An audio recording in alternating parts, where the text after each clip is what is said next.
Šiomis dienomis įvyko tokie didžiuliai sensacingi įvykiai, sukrečiantys įvykiai. Laikytas didžių pranašų Jėzus Kristus buvo nukryžiuotas, atiduotas ir nukryžiuotas ir numirė. Bet jisai skelbė, kad jisai prisikels ir šiomis dienomis pasklido gandas, kad jisai prisikėlė, kad ėjo ir prisikėlė paprasčiausiai. Va, štai yra vienas iš liudininkų, Marija Magdalietė. Taip, kas šiomis dienomis įvyko?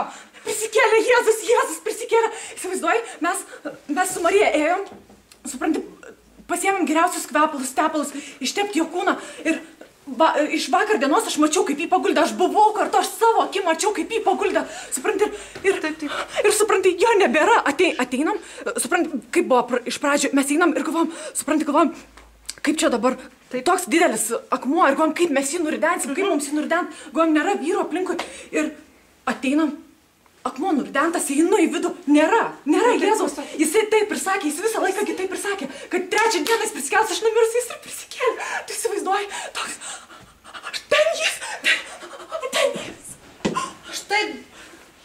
Štai dar vienas iš šių įvykių liūdintis Romos gvardietis, kuris saugojo... Labą dieną, mes norėjom paklausti, ar girdėjai šiomis dienomis įvyko sukrečiantys įvykiai, kad Jėzus Kristus prisikėlė, ar tai tiesa? Aš nekaltas. Aš nieko nepadariau. Mes jūsų nekaltiname. Kas čia įvyko? Ar Jėzus prisikėlė? Niekas neprisikėlė. Aš nieko nežinau. Pasiimkit savo pinigus, aš nieko nežinau. Taigi, mes turime dar kelių dalykų paklausyti. Štai aukštasis kunigas, kurį mes norime apklausti. Labą dieną, šiomis dienomis įvyko sensacingi įvykiai. Buvo nukryžiuotas Jėzus Kristus ir yra paskelbtos žinios, kad jisai prisikėlė. Labą dieną, garbė Jehovai. Taip, aš girdėjau iš tos gandus, iš tiesų sklando jau visą mėnesį, kad iš tiesų prisikėlė, bet norėjau pasakyti visiems, girdint čia ir dabar iš tiesų mokiniai patys atėjo ir išvogė Jėzų. Tikrai iš jo kapas. Kažkas dar neaišku. Tai buvo. Tikrai. Jis tiesiog atėjo mokiniai ir išvogė patys. Pasėmė Jėzų. Įdomus posakiai. Dabar mes turime surasti ir apklausti vieną iš Jėzus mokinių. Štai matau, vienas eina. Labą dieną. Labas. Mes esame iš Jeruzalės kanalo ir norėtume jūsų apklausti apie šiuo metu įvykusius sensacingus įvykius. Tikrai iš Jeruzalės?